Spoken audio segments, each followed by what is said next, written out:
Long ago, in a quiet village on the edge of Lake Bosomtwe in Ghana, there lived two siblings, Amma and Kofi.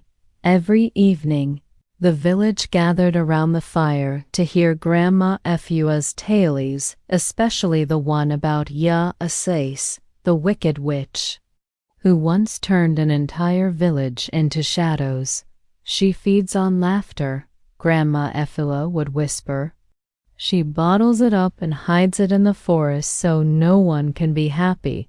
Amma wasn't scared. If she's real, why doesn't someone stop her? Because the forest listens to her. Even the trees are afraid, Grandma replied. But one year, during the festival of joy, all the drums in the village stopped beating. The dancers froze. The children forgot how to smile.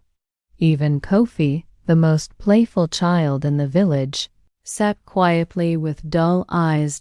Amy knew then which Ya Asase had returned. That night, Ame packed a small bag with dried plantain kente cloth for warmth and her grandmother's amulet.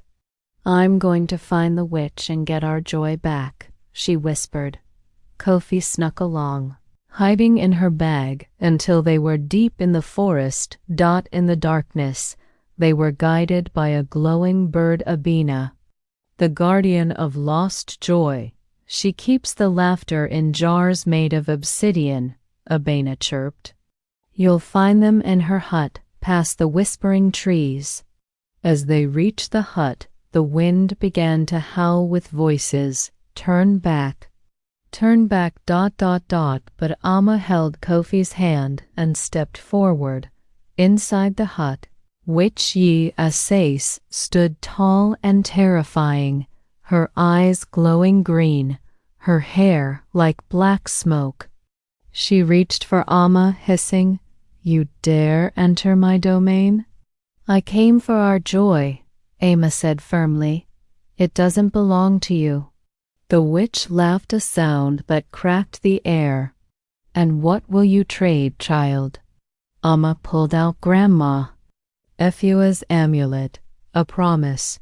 "I'll tell the world your true name." The witch froze.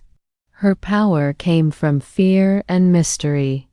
If her name was known, she could no longer haunt the shadows. "How do you know it?" she demanded. Amma stepped closer. "Grandma Efua told me. Your real name is Eua, the Forgotten One, once a healer who turned bitter with envy." In that moment, the jars cracked open and the room filled with music, dance, and laughter.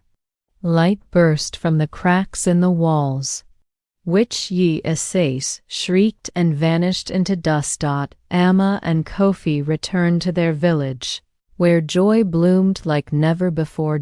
From that day on, children across Ghana heard the story of Amma the Brave, who defeated the wicked witch not with a sword but with truth and courage.